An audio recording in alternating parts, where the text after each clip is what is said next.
지금도 살아계시고 우리의 삶 가운데 함께 하시는 하나님 아버지 감사합니다. 새날을 허락하시고 새로운 말씀으로 깨닫게 하시니 감사합니다.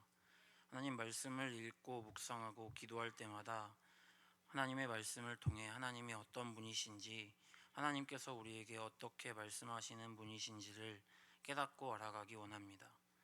하나님 삶 가운데 함께 하시는 하나님과 동행하며 순간순간 하나님께 마음을 올려드리기 원합니다.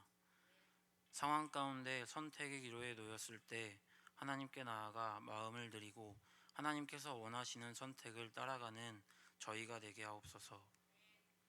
말씀대로 따라가는 지혜와 용기를 허락하셔서 하나님이 주시는 능력과 평안을 경험하여 맛보게 되기 원합니다. 언제나 기도하며 주 안에 있기 원합니다. 삶을 살아가지만 늘 동행하며 언제나 하나님께 묻고 말씀하신 것을 따라가기 원합니다. 우리를 사랑하시고 깨닫게 하시는 예수님의 이름으로 기도드립니다. 아멘. 오늘 우리에게 주시는 하나님의 말씀은 역대상 13장 1절부터 14절 말씀입니다. 역대상 13장 1절에서 14절까지 말씀 합독하시겠습니다. 다윗이 천부장과 백부장 곧 모든 지휘관과 더불어 의논하고 다윗이 이스라엘의 온 회중에게 이르되 만일 너희가 좋게 여기고 또 우리의 하나님 여호와께로 말미암았으면 우리가 이스라엘 온 땅에 남아 있는 우리의 형제와 또 초원이 딸린 성읍에 사는 제사장과 레위 사람에게 전령을 보내 그들을 우리에게로 모이게 하고 우리가 우리 하나님의 궤를 우리에게로 옮겨오자. 사울 때에는 우리가 궤 앞에서 묻지 아니하였느니라 하매 뭇 백성의 눈이 이 일을 좋게 여김으로 온 회중이 그대로 행하겠다 한지라. 이에 다윗이 애굽의 시올 시내에서부터 하맛 어기까지 온 이스라엘을 불러 모으고 기럇 여아림에서부터 하나님의 궤를 메어 오고자 할세. 다윗이 온 이스라엘을 거느리고 바알라 곧 유다에 속한 기럇 여아림에 올라가서 여호와 하나님의 궤를 메어 오려 하니 이는 여호와께서 두 그룹 사이에 계심으로 그러한 이름을 일컬음을 받았더라. 하나님의 궤를 새 수레에 싣고 아비나답의 집에서 나오는데 우사와 아이오는 수레를 몰며 다윗과 이스라엘 온 무리는 하나님 앞에서 힘을 다하여 뛰놀며 노래하며 수금과 비파와 소고와 재금과 나팔로 연주하니라. 기돈의 타작마당에 이르러서는 소들이 뛰므로 우사가 손을 펴서 궤를 붙들었더니 우사가 손을 펴서 궤를 붙들므로 말미암아 여호와께서 진노하사 치심에 그가 거기 하나님 앞에서 죽으니라. 여호와께서 우사의 몸을 찢으셨으므로 다윗이 노하여 그곳을 베데스 우사라 부르니 그 이름이 오늘까지 이르니라.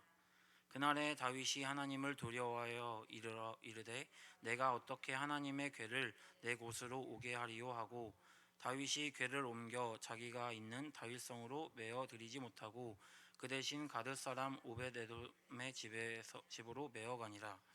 하나님의 궤가 오벳에돔 집에서 그의 가족과 함께 석 달을 있으니라. 여호와께서 오벳에돔의 집과 그의 모든 소유에 복을 내리셨더라. 아멘. 드디어 다윗은 오랜 도망자의 생활에서 벗어나 이스라엘의 왕으로 세워졌습니다.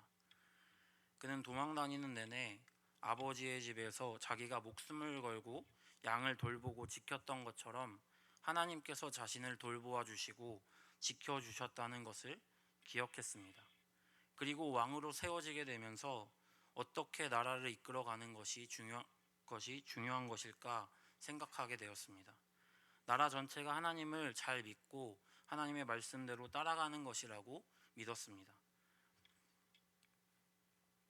나라 전체가 어떻게 하면 하나님을 잘 믿을 수 있을까 생각하다가 기럇 여아림에 있는 하나님의 임재를 상징하는 법궤를 옮겨오려는 계획을 가집니다.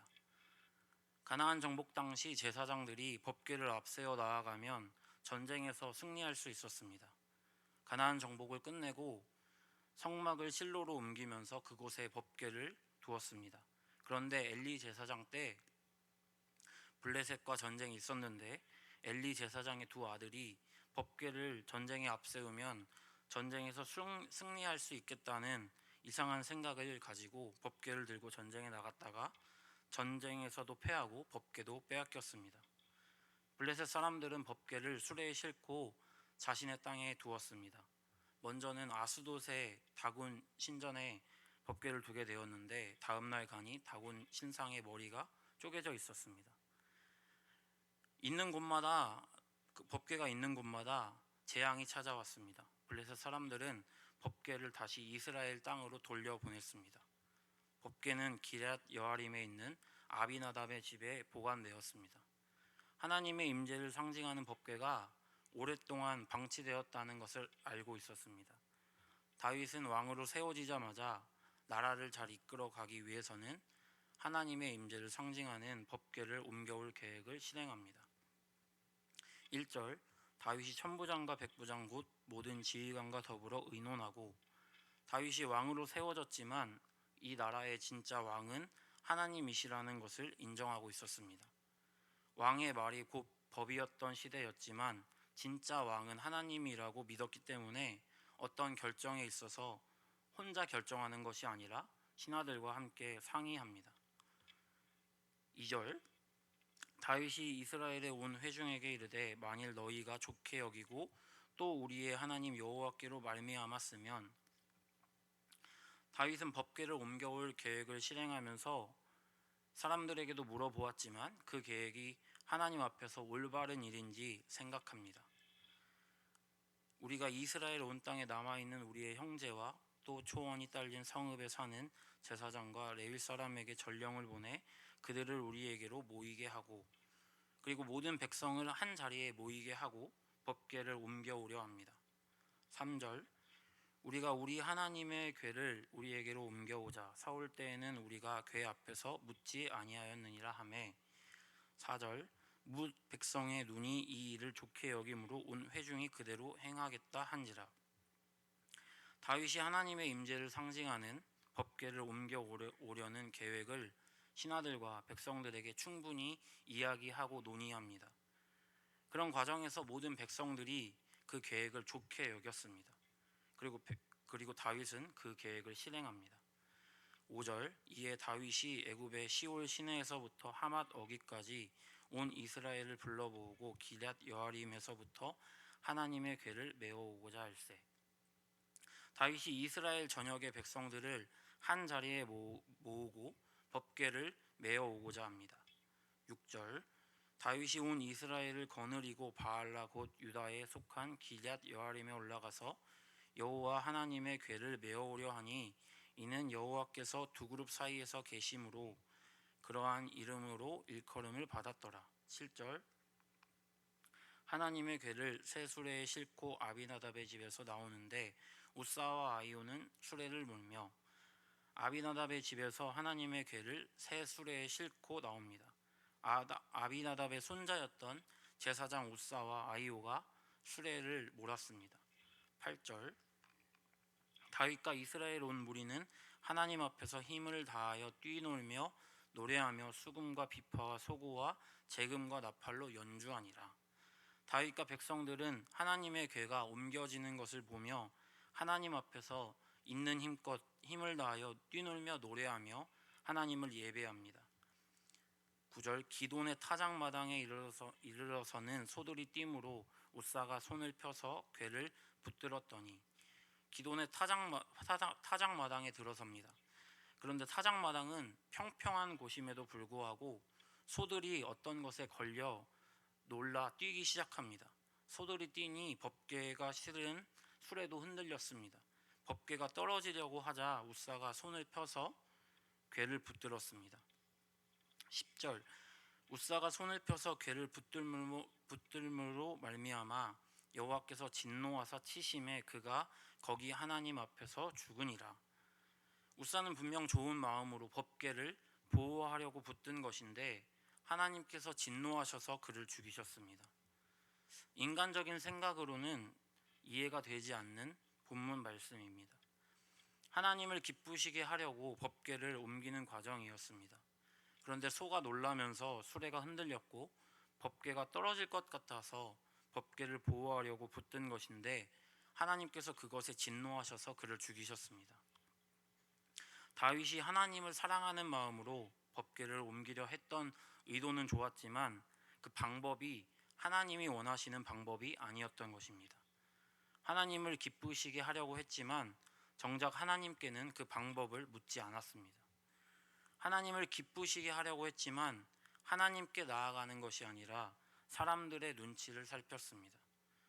하나님께서 하나님의 궤는 오직 레위 지파의 고앗 자손만이 옮기게 하셨습니다. 하나님의 궤를 옮길 때에는 수레에 싣고 옮기는 것이 아니라 법궤에 달린 고리에 나무를 걸어 어깨에 메어 궤를 운반하도록 하셨습니다. 고앗 자손이라도 하나님의 임재를 상징하는 법궤에는 손을 댈 수 없었습니다.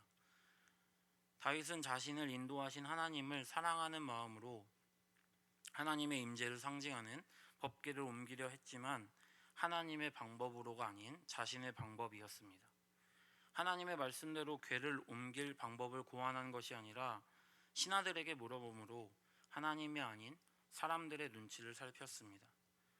하나님을 기쁘시게 하기 위해서는 나의 마음과 나의 방법이 아닌 하나님의 말씀을 기억하여 말씀대로 따라야 합니다.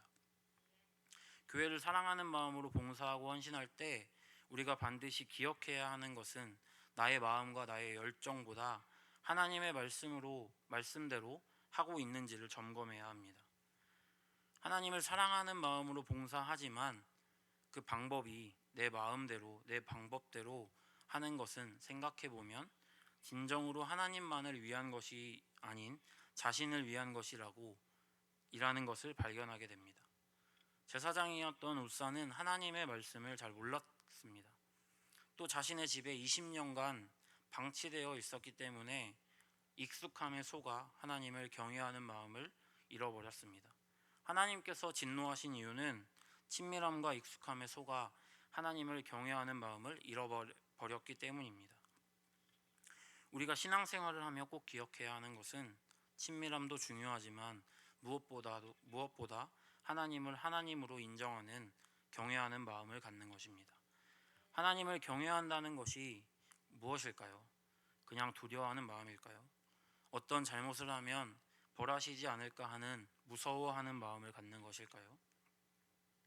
하나님께서 우리에게 원하시는 태도와 마음은 무엇일까요? 하나님의 하나님 되심을 인정하면서 하나님을 사랑하는 마음이라고 믿습니다. 하나님을 사랑하는 것에 대해 생각해 본 적이 있습니다. 그때 생각났던 장면이 바울이 3차 전도 여행을 마치고 예루살렘으로 돌아가려는 모습이었습니다. 바울의 옆에 있었던 사람들은 바울이 예루살렘으로 돌아가면 생명이 위험해질 거라고 이야기합니다. 그런데 바울은 생명의 위험이 있음에도 불구하고 돌아가면 죽을 것을 알면서도 기쁨으로 돌아가기를 결정합니다.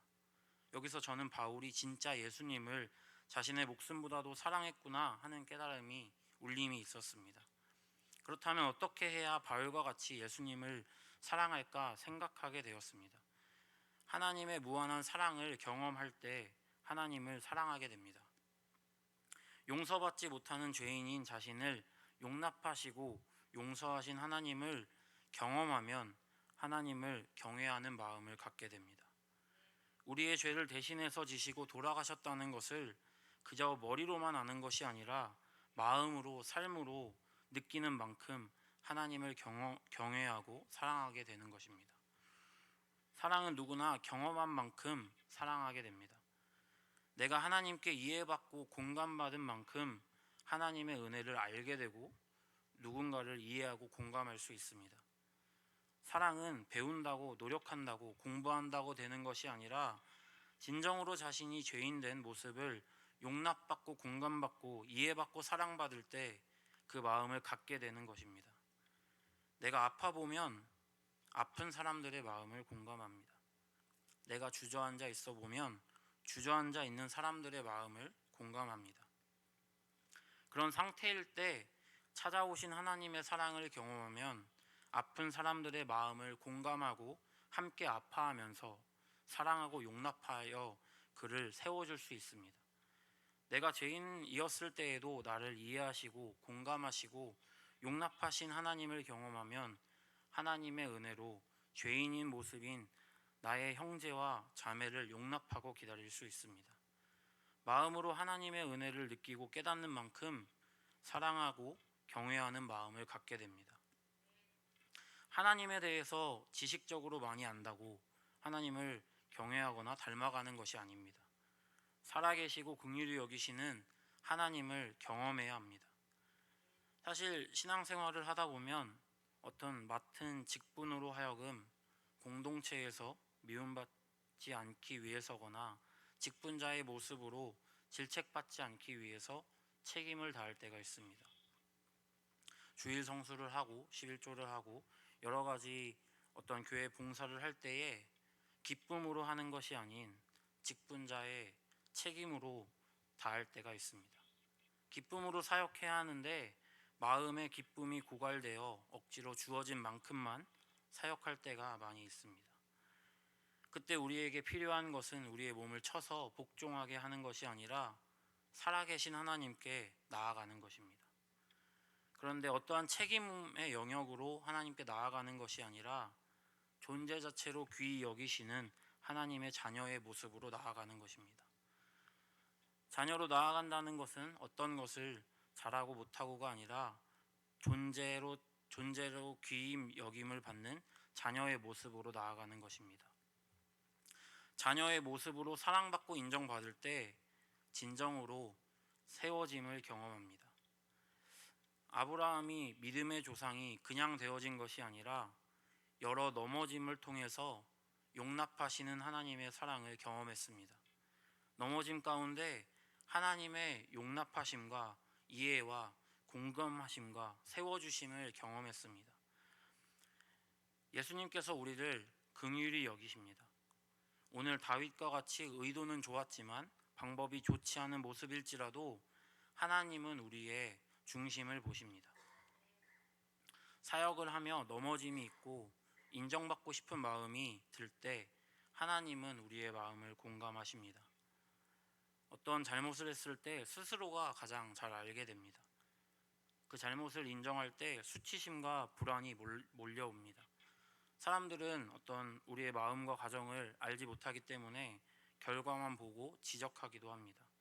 그런데 예수님은 잘못한 것을 정죄하지 않으시고 우리의 마음을 용납하십니다. 그 은혜를 경험할 때 사람들을 피해 물을 기르러 왔던 사마리아 여인이 동네방네 예수님을 자랑하며 소개하며 다녔던 것과 같은 기쁨이 샘솟아 날 것입니다. 넘어짐을 묵상하는 것이 아니라 넘어짐에 찾아와 용납하시고 다시 일으켜 세워주시는 하나님을 경험할 때 하나님을 사랑하는 마음과 경외하는 마음을 갖게 됩니다.